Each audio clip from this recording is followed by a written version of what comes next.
You're listening to Leadership Powered by Common Sense with your host, Doug Thorpe. Here's Doug.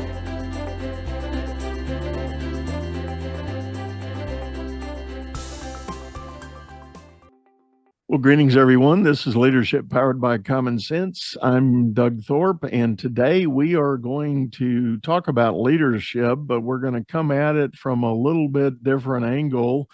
I have a guest who has been in professional baseball most of his life, and he's now doing some great things with leadership development. His name is Trent Clark. Trent, welcome to the show.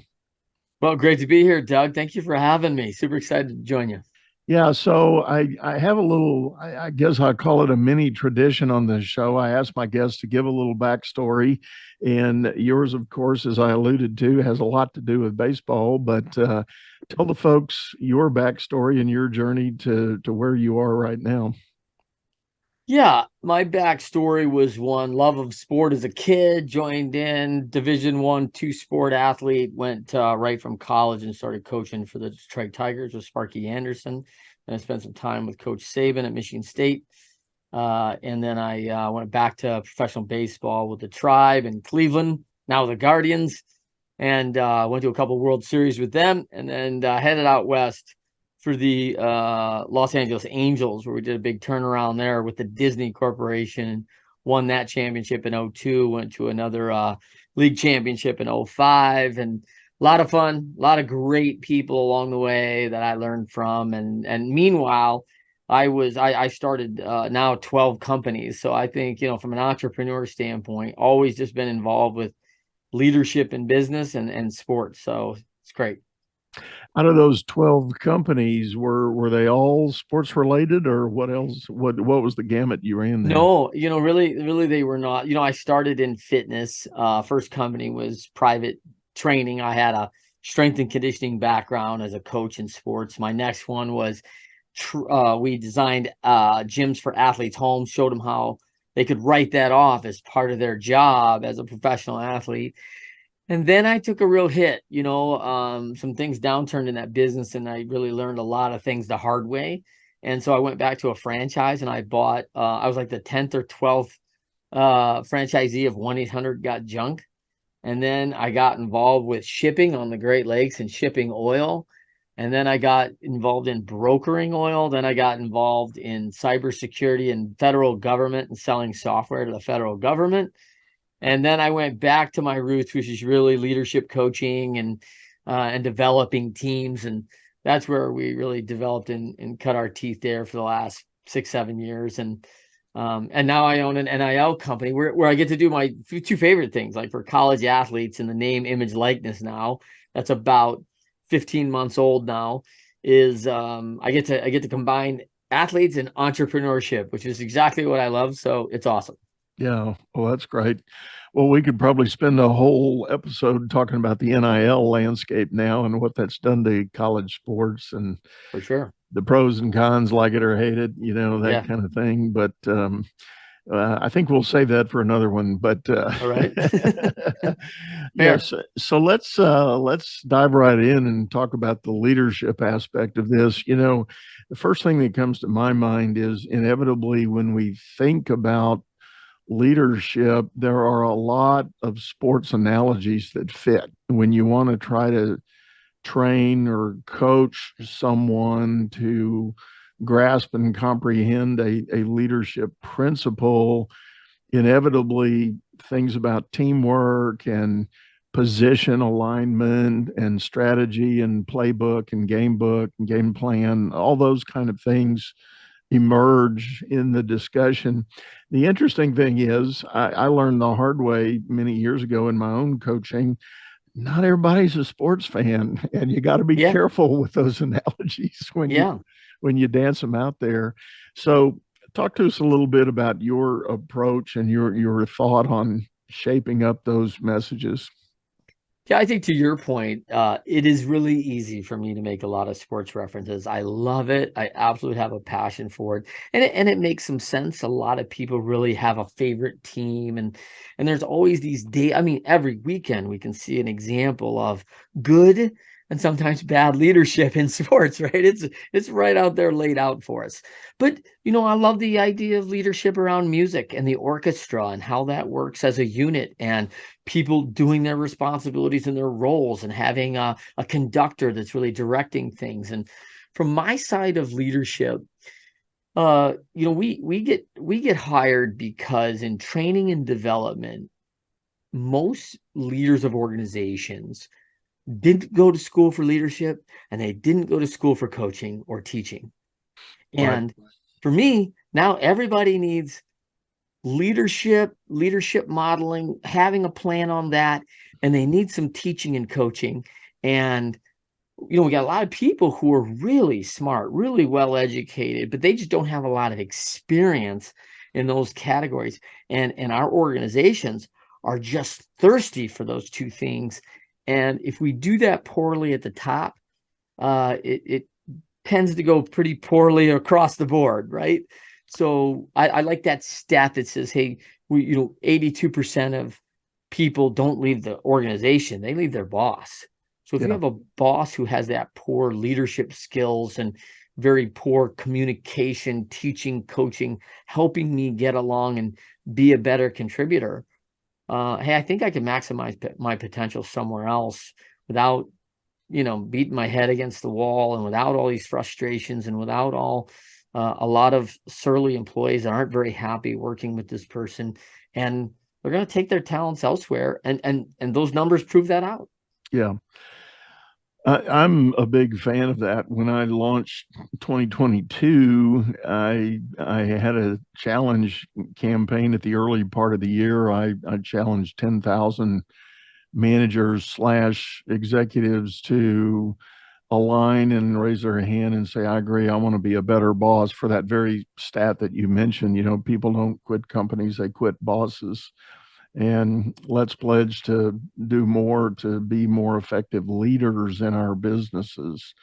And we kind of blew through the 10,000 mark pretty fast. So, wow, great. It was just a matter of people, basically pinging my website saying, yeah, I agree. I'm with you on that. And, participate in any of the information sharing we have. But it was reassuring to know that people are paying attention to that and wanting to do those kinds of things. So well, let me ask you this yourself, when you think back, when did you first get hit with the idea of leadership is a thing? Well, I think it really started for me, as a family, right? Like as you looked at your friends and how their fathers and mothers and those people in their lives were leading the family. I think that started as a pretty young age. I had a pretty good leader as a father, and he was a coach too, so that really served. And I saw him in a lot of different environments. And why did these banks want my father on their board? And so all these so that was probably my first impression. And then of course youth sports, immediately I was drawn to people that encouraged me and helped me get better. And I was a driven kid, right? And so the people that really leaned into that and saw that I had this desire to improve and who would embrace that and help, that really had a lot of impact to me. And probably the same impact of seeing someone with a desire to improve and drive, and those who refuse to help. And that was probably almost equally impactful to me, and hurtful. Like, wow, I'm out here doing these things, and they don't seem to want to give any kind of advice and guidance. And why, and back to our story of our bosses, why would I come back and play for this coach? Like, I don't know if I'm interested, right? No matter what the organization's doing and how cool their uniforms are, or they got the best home field and all, that's awesome. But you got to decide it's a people and it's a relationship business, all of it. Yeah. Yeah. In your backstory, you mentioned Nick Saban, and then I can't help but kind of spotlight him and what he's been able to do throughout his career. 6 national championships at the college level. And was Nick back in the days when you worked for him? Oh yeah. Yeah, yeah. Nick is Nick, man. Like, I mean, I gotta tell you, like, I hear a lot of people give Coach Saban a lot of challenge, and I do not think it's not without merit sometimes, but I think I have a great respect, Doug, for people that draw a line in the sand and say, this is how I think it is to do best. And I'm willing to outwork anyone else to get that done right. And I have a standard that's going to be met. I don't need to agree with it. I don't need to love it, but I respect and I honor it. Right. And when I work for Coach Saban, he is a tough guy to work for. This is not the, hey, coach, let's go get a beer after practice and hang out. Like, it's not. He has got a very tight system that's very effective for him. And he's committed to that system and committed to his family. And he knows that he can do those things. So he's the guy who eats the same thing at lunch every day, wears the same clothes every day, because it's efficiency, right? But yet he's also the same guy that when I left Michigan State, and that was a very difficult decision. I can recall having a meeting with Coach Saban at 5 till 5 on a Friday. Coach Saban meetings are very short as it is. They're very pointed. He's got a lot to do. And so you have very diligent lists. And I have 5-minute meetings with Coach Saban that I often prepared 2 hours for. And so thinking this is Friday, I'm out the door. I brought my notebook in to see Coach Saban. And I told him, which he probably already knew, he'd known I'd gone to Cleveland interview. And I told him, hey, unfortunately, I'm leaving, and it's not, I don't know if it's the best choice, but I think it's the best opportunity for me. And these are my decisions. This is why. I mean, that I practiced with my wife for, an hour and a half the night before. And what I didn't know about Coach Saban was, first of all, he stopped me when I talked, and then he came around the desk to talk to me and sit with me side by side. And then he was an old Rolodex guy. And so this is the 90s, right? And so when I got done with my little 4-minute speech of thank you for everything, he leans forward and he says, hey, grab your notebook. And he grabs a stack of cards. And he says, I used to coach for the Browns, of course. And Trent, if you're going to be a good coach, you're going to be in demand. And this is part of the life. And it's not easy on your family, but I'd like to help make it a little easier. And so grab your notebook, and you're going to want to call this person. This is the realtor in town that I've used, and she's really great. And this you're going to know this restaurateur, and she owns some of the best restaurants. And and I mean, till 5:30 on a Friday, and I'm on the way out, right? This is not me on the way in. So that kind of leadership, I think, is a pretty big deal for someone to pass that along. And that was very influential in my career as a very young coach. Yeah, wow. That's a great story. And yeah, I agree with you. I think he gets a lot of grief for a lot of things, but in many ways, it is because he is so incredibly focused and committed. And some people just don't suffer that. They don't get it. They don't. Yep. They think it's mean and cruel. In my early banking days, I worked for a CEO that was probably the equivalent of a Nick Saban from a banking standpoint. Okay.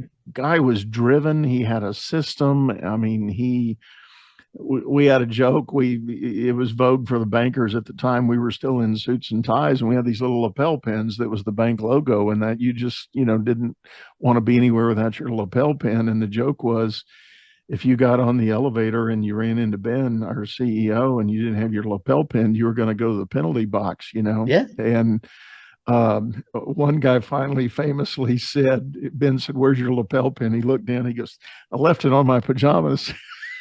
And there was a brief chuckle, but probably in Saban form, it was still off to the penalty box. Yeah. Right. Yeah. That is funny. I appreciate that, but you're still getting the ramifications. Yeah. Right? Yeah.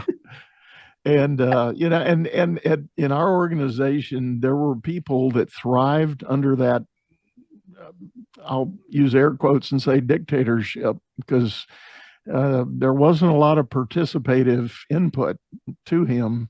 Yeah. But man, we ran off a string of high performance, and 64 consecutive quarters of earnings growth and all that. I mean, it was Yep. like, winning the Super Bowl year after year after year. I mean, Let me ask you, Doug, let me just ask you that question because, I love it when commentators get upset that Coach Saban just threw his headset in the end of the third quarter in a 37-3 game, when we know on our staff, when we're in that mix, like kids are going to get injured. There's a process, and we've taught the process. And it's very frustrating when we've spent hours and hours and hours with the first teamers, hours and hours with the second teamers, and now the third teamers of these kids that could be actually in action 2 weeks from now against Auburn and be forced into that by injury or whatever else. And it's like they've ignored process for the last 3 months, and everyone's going, you've got to be kidding me. The person who's in charge of selling mortgages at the bank isn't just a vice president of mortgage. It's all the team members who have to contribute to that team and those numbers that you talked about. And my experience has been, man, it's tough to be on a team like that with a Coach Ben, right? But man, everybody loves to be on a winner, and everyone's got their shoulders a little further back. And they say, hey, I don't know if you know or not, we got 64 quarters here of, victory, and we got a system. We work hard for it. And what I like to say about the rings, right? It's earned, never given. Yeah. Right. Oh, and yeah. People want to be a part of a winner. Yeah. No, it was hard, grueling work, but, talk about, Saban's famous for having his system. Well, we had his system. It started with our annual budget and planning process. That was a religion there. I mean, you didn't just slop through budget and planning. I mean, every department, every cost center had accountability. We did basically a bottom up budgeting every year. You didn't just roll your numbers, 5% or something like that. You had to go present your case for needing your budget to be what it was. And then once the game started, January 1st, when we started keeping score, there was monthly accountability on how those numbers were building. And, there was a report card that came out from headquarters that showed cost center by cost center what you were doing. So, to use the baseball analogy, if the left fielder was dropping balls, it showed up in that report every month. Heck yeah. And, I love it. I mean, I think that more organizations can benefit from having systems, and I see far too much 10,000 foot level forecasting. Like, hey, it's like, wait a minute, like, well, if the moon and stars aligned and all the winds come in from the west, this number's going to come right in behind it. Like, well, how about any economic downturn? How about any challenges with that? Do we have the assets today to have? No, but that'll be easy to hire. Oh, as everyone in the market today is seeing, let's just go out and get highly talented people. That's nearly impossible. And so we're banking these things on things that aren't very realistic. And so this accountability, I have to say, Doug, is like, it's a word that we stress. It's a big itty, right? That accountability. And I see organizations like it's a 4-letter word today. They don't want to talk about it. They don't want to use it. And watch out. I mean, when things get hard, accountability is a big deal. And we've got to have, if we ultimately want to get to productivity, which is probably the itty that all the organizations are going after, it rarely happens without accountability, right? Yeah. Yeah.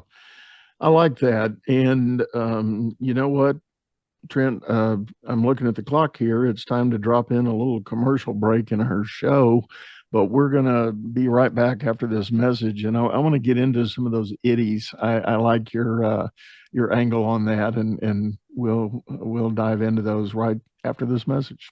Business is all about solving complex problems as fast as you can create them. Become the best problem solver by leading others to greatness too. And the first step is going to DougThorpe.com. Doug Thorpe is known globally for coaching entrepreneurs and business leaders, improving their performance and the work output of everyone surrounding them. You can find health, wealth, and happiness by learning to lead others to health, wealth, and happiness. Go to DougThorpe.com now and order Doug's books or hire him to coach your managers. That's Doug, THORPE.com. All right, everyone, we're back. This is Leadership Powered by Common Sense. I'm Doug Thorpe, and my guest today is Trent Clark.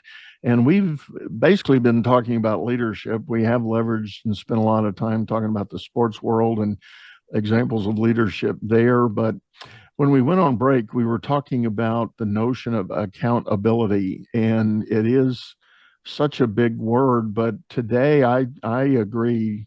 Trent alluded to the fact that it's got a negative connotation. People want to kind of, I don't know, makes their skin crawl sometimes, I think, when it comes up in a discussion. But what's been your experience, Trent, as you talk to owners and company leaders about the whole idea of how do you establish, implement, and execute on accountability? Yeah, we have a system like everybody else, right? We have a system of accountability for leaders. We call it the pyramid of leadershipity. And it's crucial. And I think, Doug, when you touch on it, accountability is hard, right? Like it's hard, and it's hard now. And, one of the things I always think about, hard now is acute pain. And I'm always reminded of the statement, pain of discipline or pain of regret. They're both pretty good pains. What I've found is the pain of discipline is very acute or short term. And I find that to be discipline is like that. The pain of regret is long term and chronic. And, I saw that in the sports world from the man, I could have, I wish I should have, and this is the same group that's sitting on a bar stool every day at 3:00, drowning that pain because it's significant. And I wish I would have done something different. And the accountability is pain, though. And it is a discipline that's required, but it is saving so much pain down the road. That big pain of regret, like we could have been a really good company. We could have kept our doors open if we woulda, shoulda. And, this acute pain, I think about the times training as an athlete, hill running till we're literally vomiting, right? And I don't know, no one ever talked about like, oh, I would never play that sport again because it was so tough. We talk about the championships earned. We talk about how much better we got, how much more we improved, how we went to this. I think it's very similar to like soldiers, the men and women who are in our armed forces. Like we go in and we go to battle together. And we don't want to do it again, but like we did serve together and we served each other. It was hard and we did it. And if we have to do it again, we have that bond. And part of that is that discipline. And so, from my perspective, that's where I think the ities really come in. And so we have a pyramid around that we have basically 5 tiers on that. Well, walk us through those 5. What's the thought process there? Yeah, so the thought process is, I love John Wooden, right? And I loved his pyramid of success, which I thought was just brilliant.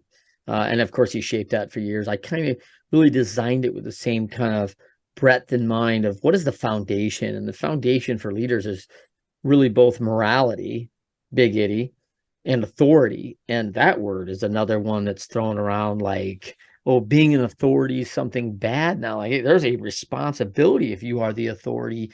We all certainly know that as parents.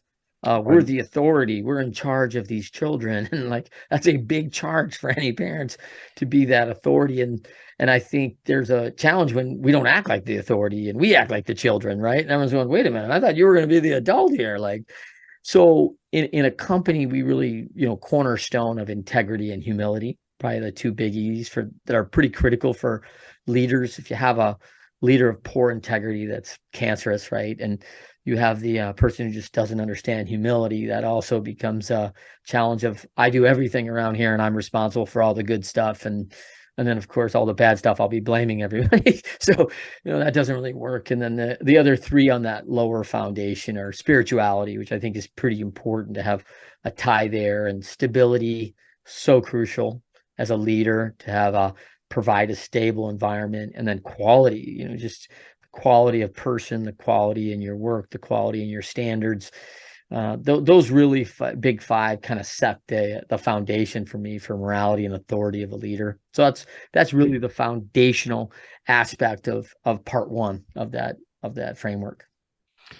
So much packed in there, and there are those things, and I'm going to take a little bit of a detour just for a quick minute. I want to go back to something we said in the first half of the show, just talking about leadership and the significance of leadership, companies being thirsty for good leadership now. I tell the story when I first started my coaching business about 12 years ago. I was sitting with a friend of mine who is a well experienced CEO. He's run turnarounds for venture capital and private equity people his whole life, very good at it. I was telling him what I wanted to do. I wanted to be a, quote, leadership coach. And he said, I agree with you. It's sorely needed. He said, but you're never going to be able to sell that. And I said, what are you talking about? And he said, I'm going to go out on a limb. I'm going to say 5% of the CEOs understand leadership and nobody else. Mm. And I thought, wow, that's kind of harsh, and he goes, no, he said, I've been around the block a few times and I've talked to a lot of people and I've seen it play out. He said, we are sorely in need of good leadership and leadership training and development. But to your point, Trent, you said at the start, people don't go to school for it. They don't particularly train for it. Unless they've had just some really unique opportunities and experiences, it's just never on the radar. Mm. And, without that motivation, getting into a lot of these other ities that ought to be in the mix, I think does become a really big challenge.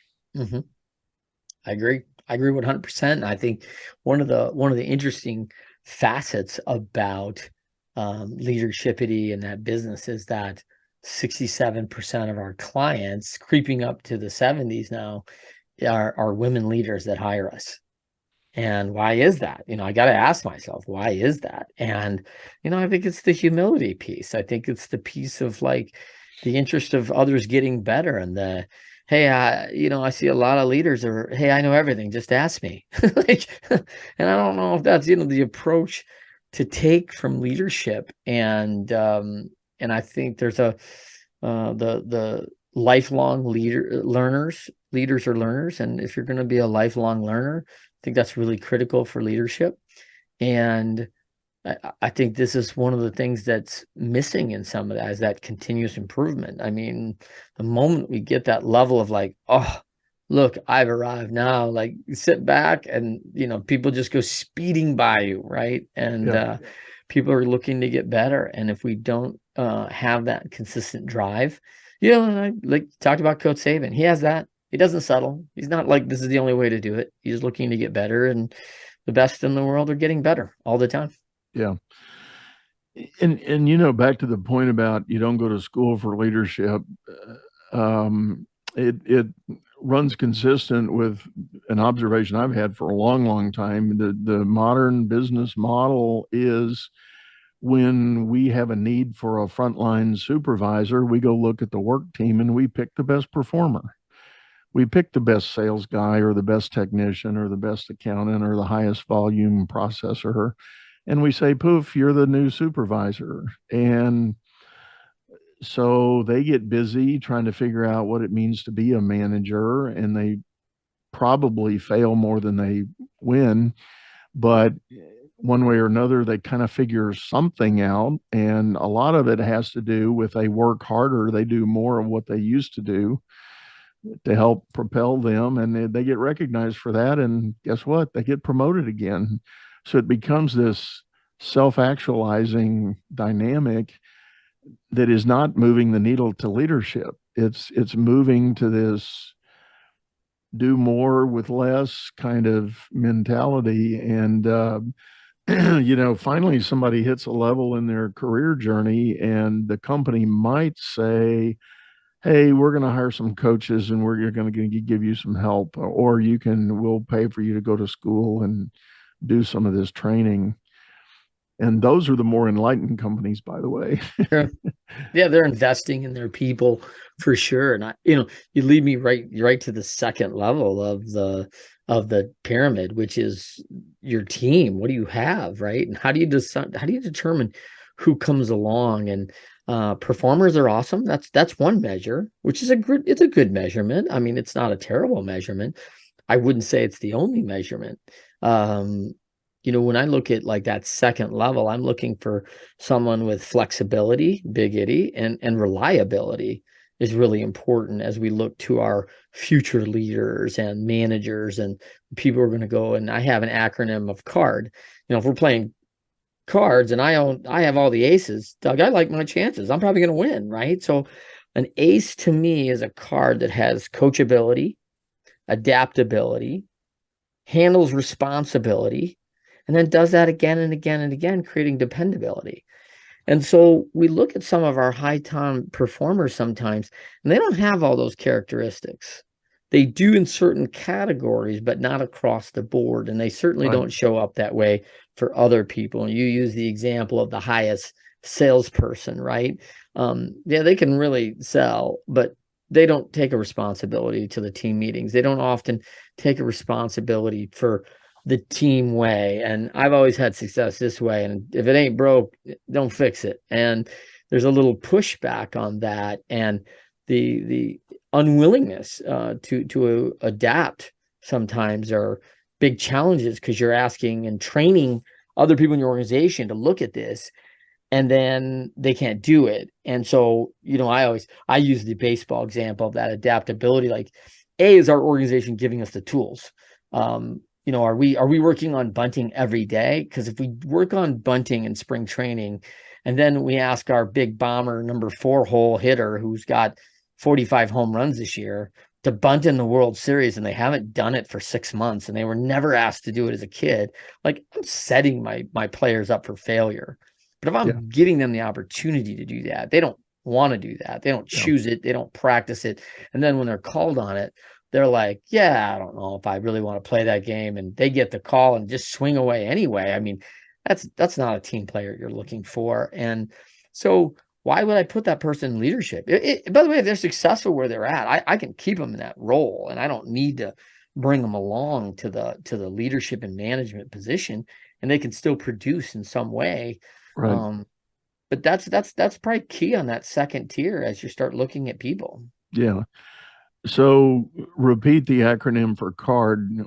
What are you calling it? CARD: coachability, adaptability, responsibility. Do those things each and every time, we get dependability, right? And they prove that time and time again. And so we become recognized. And we do this as leaders, right? We look and say, oh man, Julianne, can you manage this for me? Hey, Julianne, could you take care of this? Hey, Julianne, you think you could lead that? Why do I always choose Julianne on my team? Because she's a card. She's an ace. Like I don't have the same trust on other team members that I know. She's learning. She's always looking to learn. She's always looking to improve. She's the coachable. She listens. She's adapting to the deal. She takes the responsibility. And I know she's dependable and is going to give us and our team what we need. So it's hard to call someone else on when you've got that in one of your team members and you want to give other people that opportunity. But, when it becomes the important things, it's funny how Julianne seems to get the responsibility, right? And so that's a great learning, even if you're listening to this show here and you're not a company owner or not even an official management position, but you're just trying to advance your career. That's not a bad profile to shoot for, and become one of those cards to the better good of the company you're working for. I mean, that's a great dynamic. And I'm just, as you were describing all that, I was going through my mind. One of my last, I'll call it corporate gigs, it was a consulting assignment, but I had to run an office where we had deployed about 700 consultants nationwide. And we had recruited the army that we had. And we ran them through some training for the purpose of what we were going to do. And immediately we started seeing the division, all the goo started flowing to its natural level, so to speak. Yeah. And, you know, we had that 10% of cards that showed up immediately. I mean, they were digging in, getting it. They were figuring things out, getting things done, showing up for meetings, ready to go on time, et cetera, et cetera. And then, you know, we had a large population of people that just figured out, they looked for the bare minimum that they had to do to keep the job. And they just, you know, found ways to hide out in cubicles and things like that. And, you know, you got 700 people spread over 5 job sites. I mean, it was a challenge to get the team pulled together and turn them into some contenders, to stay with the sports world analogies. You know, and I'm not ashamed to say it was a limited engagement, and we didn't get everybody on the same page before it was over. You know, we still had people that were lagging behind and missing things before the whole engagement was over, but we were working hard to change that and get everybody on the right page. Hard to do, right? And if I'm your manager, and I've used this to test that, if you're my guy, and I am a contributor for your team inside the organization, right? I have my groups. Rank yourself. Coachability, Trent. What do you think you are? Oh, you know, hey, Doug, I'm a 9. And you're like, hey, I got you at 6. Let me give you some examples of over this last year working with you where you didn't take on the information. You didn't choose to embrace the data. You wanted to do it your way. And the yeah, but answers. Yeah, but Doug, my old company did it this way. Yeah, but you know, the planes are going to be late and I can't do it that way. Yeah, but my laptop doesn't do. So if you're the yeah, but guy, you're really not coachable, right? And so then how am I doing on adaptability? Oh, well, you know, I think I'm a 10. And you're like, yeah, I got you to 3. Like, why is the gap? You've got very specific examples of responsibility, dependability, how that shows up, how's that look. And you probably got some examples of colleagues that you said, right? You just immediately knew 20 people that were those cards.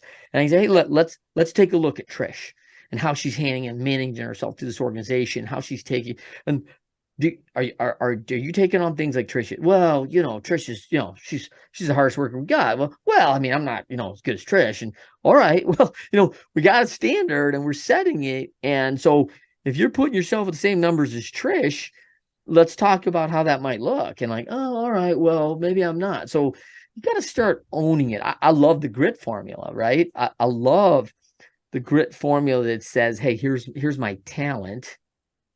And that times effort, right? Talent times effort. So I take like a Tom Brady, and he's a 6 talent, a famous quarterback here, and then but he's a 10 effort. Okay, that equals 60. That's his skill level. He's a 60 skill level. Then I drop his skill level 60 times effort again. 60 times 10 is 600. So I've got a scale from 1 to 1,000, and he's a 600 coming out of college, but what happens is, man, the guy works his tail off, and all of a sudden his talent becomes a 7 because he's getting better. Then he's a 70, so that's a 700. Then he's an 8. Now he's an 800. Now I think he's settled in at a 9. He's a 900. He's a GOAT. Like, he's one of the best in the world. LeBron James and Michael Jordan and all these guys.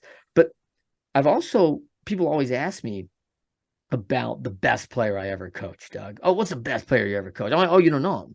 Like, oh, what do you mean I don't know? I'm like, you've coached all these world champions. And yeah, like, you don't know this person because they were a 10 talent with 3 effort. And so 10 times 3 is 30. 30 times 3 is 90. Yeah. But I got a scale of 0 to 1,000, and I can't get you there on talent alone. Your level of achievement is literally less than 10% of an achievement level. And I'm telling organizations, take the formula. Do not hire anyone under a 200, for goodness sakes, because you'll pull your hair out. You will cause major attrition in your organization. There'll be infighting, cancerous, all the bad words, right? And if you're looking at your leaders, please don't get under somebody under a 500, because if they're not a 500, why are they leading? Why are they in their executive teams? Why are they a part of this? And I love to go back there, and you've known me for the year you've managed me, and I say, oh, hey, my talent, oh, I'm an 8. And you're like, yeah, I got you to 6. Why is that? You got examples. Why is the gap? My effort, this is the big one. Oh, 9, right, Doug? I mean, like, Trent, come on. Like, if we ask you to do this extra, do you ever do? Well, I don't go to that. Well, I don't do that. I mean, I don't do my reports on time. I don't do, and I just keep going down the list. I got you at 5 for a reason. So all of a sudden you think you're an 8, 9, and I've got you at 6, 5, right? 30 times 5 is 150. I don't even know if I want to keep you. And I'm thinking I'm up for promotion, right? Aren't you considering me for the next management position? You're like, no, not at all. And this is why. And so I just, you have to be open and honest with people, but I think it's a disservice a lot of leadership does. I don't know what you've seen, Doug, but I think a lot of leadership doesn't tell the people where they're at. I don't think they tell them what level of contributor they are and clarify clarity. That's a huge itty, right? The clarity on what expectations do you have from me? What really serves? How do I be a great contributor here? And that's the next level for us of leaders, right? Clarity and simplicity. Those are 2 huge itties. And it's about authenticity, visibility, and vulnerability. And if I can't be authentic with these people and tell them this is who I am, I'm showing up the same every day, and this is what I need from you. Visibility on me as a leader, visibility on you showing up. And then the vulnerability that, hey, we're going to make mistakes, and I'm okay with it. I'm going to make mistakes. I'm going to tell you about it. And when you make mistakes, we need to own up and take that responsibility and get better. But sweeping things under the rug and hiding information and all these things, that's not serving us in any way. And so those leaders that can really embrace those big 3 itties across there really get clarity for their teams and can simplify that. And we really need that today because it seems complicated, and I don't think it is. Yeah. I go so far, and I've said it a number of times on this show, and I'm not ashamed to say it again. If I've come to one conclusion about managing a workforce, if you've done a reasonably good job in your hiring, and I know that's a big if, but let's say that's what you've done, and you've got guys that are better than the 200, that you've been able to identify them in the hiring process and get them in there. Those guys want to show up and do some good work. They may not want to be rock stars, but they still want to do good work. But the way you get them to do that is you've got to give them that clarity. If you're the leader, they have to know what good is about. And if you don't give them that clarity, they're not necessarily going to do the wrong thing. They're going to do nothing because they're afraid of doing the wrong thing. So you're going to have this feeling like your team is frozen in space, treading water.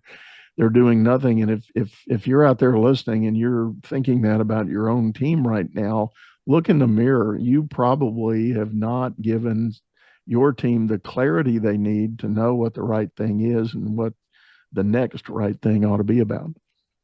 Yeah, and I think it's so, you talk about like video in sports. Like I always liked review day. I like tape day, and I had to own a lot of like, oh, that wasn't very good, right? That's a pretty bad swing there. That's not a very good play we made there. And there's a lot of that, but there's also the modeling of seeing like what good looks like, what it's supposed to look like. And the video doesn't lie, right? So I like review the tapes, and I see very few leadership teams reviewing the tapes with their team. Like, hey, what did we do really well? Let's look at that. Like, we got to continue this because you can see this whole quarter, they couldn't stop us here. We're doing what we want to do, and look at the ball movement or look at the puck passing and whatever it is for your sport. And then there's the, hey, this was kind of a bad period here. What happened? What just changed? What was the dynamics that changed? And I don't know how many times I've asked an organization, Doug, like, hey, how come you don't think they accepted your proposal or your RFP? What was their response when you did the follow-up? Oh, we didn't do a follow-up. They said no, and thanks for, applying. And I'm like, well, did you call a committee and say, well, could we have done better? And like, hey, what would you have liked to seen in this? Why did you hire these folks over us? What was the difference? What's the gap? I mean, let's review the tapes. And we're not doing it. Yeah. That's so Critical. Well, Trent, I tell you what, we're about up on time here, man. This has been awesome and powerful, and I'm noodling in the back of my mind. It's almost like we're going to need a second episode here. We got a lot we could cover, but I really appreciate you coming on this show. Tell everybody the best way to get a hold of you if they're interested in knowing more. Yeah, I'm at Trent at Leadershipity, and I am on all the social medias at Trent M Clark or Leadershipity, and you can find me on those. Pretty solid and regular on LinkedIn. And yeah, please reach out to me at my email. Happy to hear from you, and always love to talk some shop. All right. Well, I've certainly enjoyed it, and thank you so much for all you do and the contributions you've made. And want to remind everybody, if you're listening to this show on your favorite streaming service, we are on YouTube with a video of this episode. It is a channel by the same name, Leadership Powered by Common Sense. Just hop over there. Give us a like, thumbs up, thumbs down, whatever. I'm a big boy. I can take it if you got a comment. More importantly, if you've been following this show and you've got an idea, either yourself or someone you know could make a good guest, let me know. Grab me anywhere on my social media and leave me a line, a comment. Let me know that. Would love to talk to you and have you come on this show. But for now, we're going to sign off, say goodbye, and I hope you have a great rest of your day. You've been listening to Leadership Powered by Common Sense, hosted by Doug Thorpe. If you would like to know more about the coaching and advisory services he provides, visit dougthorpe.com.